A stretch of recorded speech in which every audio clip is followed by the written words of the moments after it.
In 1986, Frank Miller broke up a long friendship. Imagining an aging Bruce Wayne in a world that had only become worse and had put him at odds with the Superman who hadn't aged as much, the throwdown between bats and soups became the template for the who would win discussion. The one big qualifier is that all these scenarios involve in some way Superman holding back for the most part. The other is that with sufficient planning, anything is possible.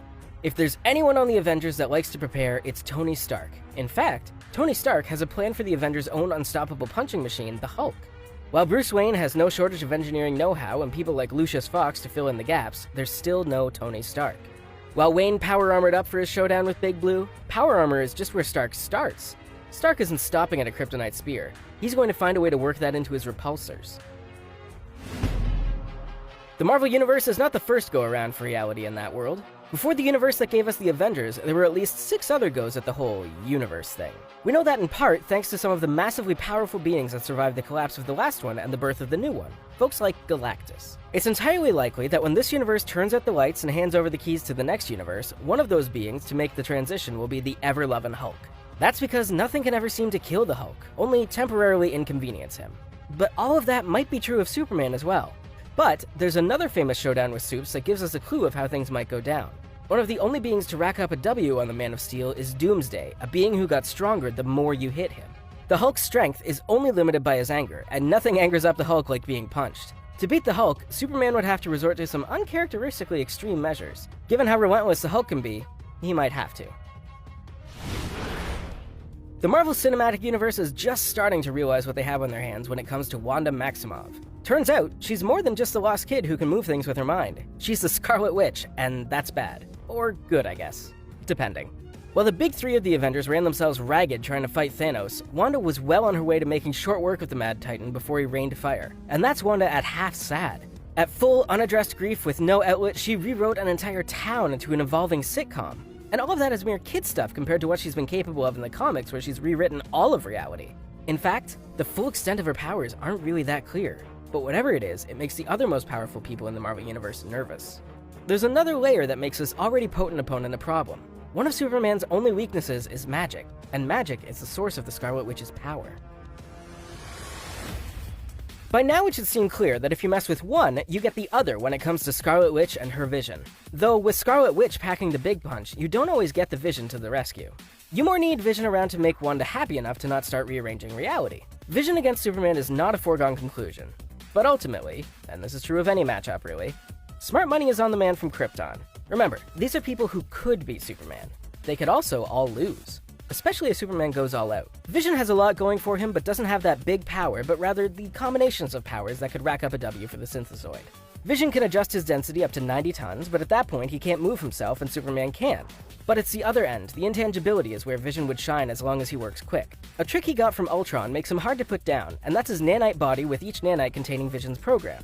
Presumably any of those nanites can reconstruct Vision. You're really gonna need someone to deliver the goods, though you're gonna want to go where Vision got his sparkling personality, at least in the pages of the comics. In the MCU, Vision might be a combination of Stark, Banner, Ultron, and the Mind Stone. In the comics, he's almost all Simon Williams, the Wonder Man. As the name kind of suggests, there's not a lot of daylight between Superman and Wonder Man. With a similar list of powers and abilities, Wonder Man adds being made up entirely of ions in the mix, giving him a new raft of powers including embiggening and energy manipulation, which could be used to cut off Superman's all-important power source, our yellow sun. Stacker Osgard, professionally known as Starhawk, has a complicated origin story even for comics. The highlights are secret parents, raised by space rogues known as the Reavers, bonded with another powerful being, and blessed by a hawk god. You know, that old yarn. While Starhawk has those cosmic-level powers to hold his own against Superman, the real edge comes with Starhawk's extra quirk. He's done all this before. He's been forced to relive his life while remembering everything that's happened before. Not everyone gets a mulligan. Starhawk is a bit of a ringer though, as he was an honorary Avenger when the Guardians of the Galaxy were involved with Korvac. Part of that complicated backstory for Starhawk is the Secret Daddy, Quasar and his crazy powerful quantum bands. Quantum bands are, of course, powerful weapons created by the being Eon to give to a protector of the universe. When Wendell Vaughn put them on, he was just trying to protect Stark Enterprises' property from AIM. The bands took a liking to him and his sense of restraint even with great power, and S.H.I.E.L.D. liked him for his willingness to do good with his great power. As for what the quantum bands do, well, you know how in modern sci-fi when they need a crazy no-way piece of technology to exist, they just put quantum in front of it? Well, that's what the quantum bands do. Kinda whatever you need them to. They manipulate quantum energy, and who's to say what limits that has? He can create shields or objects, teleport himself, manipulate and radiate all kinds of technology. With the magic sci-fi word quantum, he's considered a galactic-level threat by those who might end up on his bad side.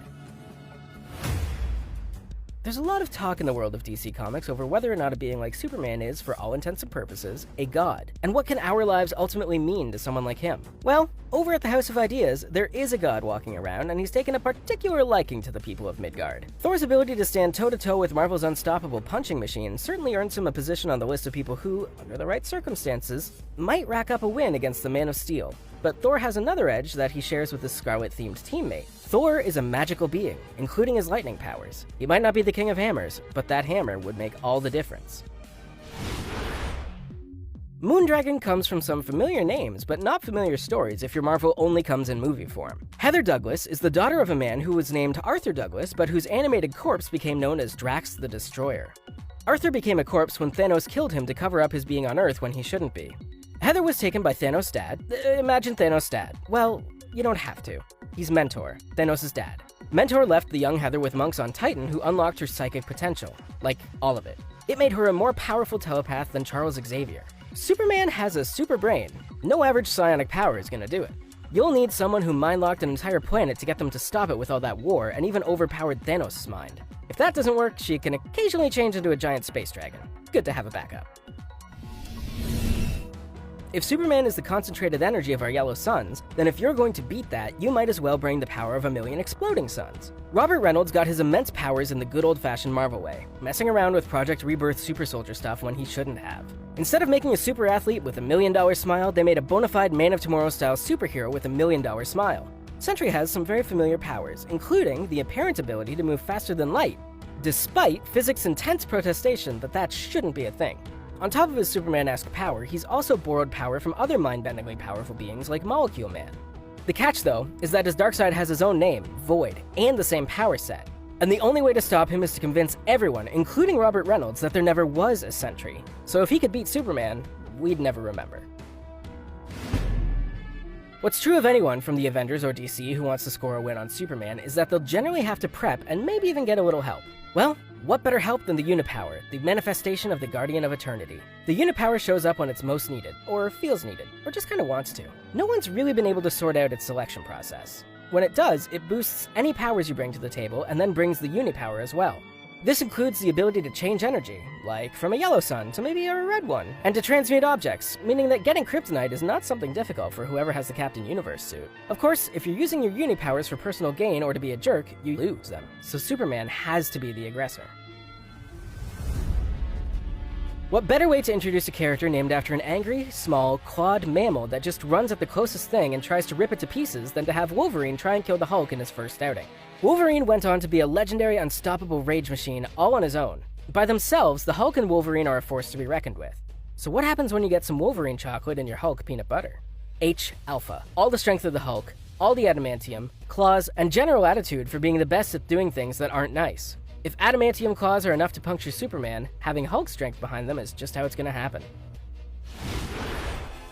Robbie Reyes is the most recent recipient of the Spirit of Vengeance, making him a Ghost Rider. Unlike former riders like Johnny Blaze and his stepbrother Danny Ketch, this one had nothing to do with being Zarathos. Robbie is possessed by the spirit of a serial-killing relative.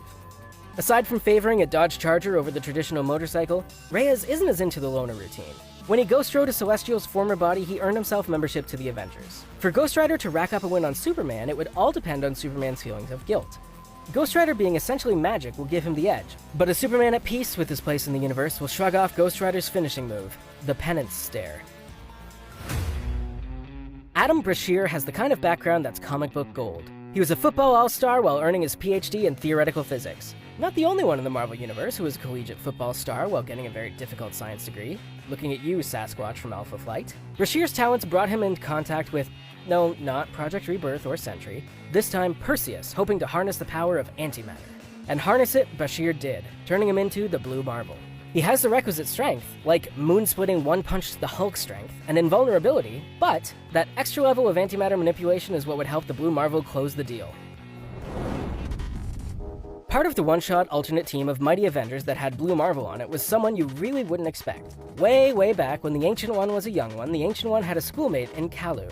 While Yao, the person who would become the Ancient One, stuck to the curriculum, Kalu did some studying prompted by a vampire into the Darkhold, the tomb of dark magic in the Marvel Universe. His attempt to do good things in bad ways ended up hurting the people of Kamartaj. A few hundred years later, bygones were bygones when an Avengers team was needed to investigate the murder of a werebat. Naturally. Kalu's centuries-long mastery of the one thing Superman isn't vulnerable to gives him the edge. Stop me if you've heard this one. A dying planet of noble beings sends its last son to Earth, who is raised by an honorable Midwestern family. They instill a moral sense to do the right thing, which is good because the child has a raft of amazing superpowers like seemingly endless strength, speed, and invulnerability. This being of unbelievable power takes on a moniker of a hero and protects the world, eventually joining a like-minded group of people. Nope, not Superman. The direct Superman analog in Marvel's Squadron Supreme, Hyperion. Fight Superman with allegorical Superman, I always say. Like Blue Marvel, there's no real way of measuring how strong Hyperion is, and just lists some of the ridiculous things he's been able to do, like carry Atlantis or keep 2 planets from touching. Hyperion joined the Avengers when he was ripped from his reality to 616 by agents of AIM who are full of bad ideas. Hyperion might be so Superman that the two figures could end up fighting each other in deadlock for eternity. It's easy to decide that if Superman is susceptible to magic, that anyone who uses magic can take Superman. But that just wouldn't be very Superman of him. So the magic users on the list have to be exceptional. And there doesn't come much more exceptional than the Sorcerer Supreme, Doctor Strange. Like Batman and Iron Man, Strange likes to prepare for the worst just in case and isn't afraid to act on that. Superman would provide that kind of potential threat, and Doctor Strange would probably already have the spells needed on the ready, should Supes ever break bad. And let's be honest, he does that disturbingly often. Like, Lex Luthor kind of has a point in that regard. There are more than a few deep-cut characters here that might have you thinking, who is that, and when are they an Avenger exactly? One of those kind of obscure heroes is about to get the superstar treatment when Gemma Chan plays Cersei in the upcoming Eternals movie. Whether it's a Marvel superhero or Monarch from Game of Thrones, a Cersei is not someone to mess with. She's got the requisite Superman power set of super strength, speed, flight, all the fun stuff. She also has powerful psychic abilities like the ability to create illusions. Cersei also has transmutation powers, which of course means kryptonite on demand. The Ancient One used that considerable lifespan to seek out a worthy successor. And it just so happened that Anthony Druid was looking for a worthy teacher in the hopes of unlocking the power of the Druids, who had annoyingly enough not written anything down. The Ancient One was able to set Druid on a path for magic, but just wasn't into all the Celtic stuff that Druid was into and continued the search for a replacement, resulting in Doctor Strange. Druid was able to master Celtic magic to a degree, and he might be able to get the drop on Superman, magic style.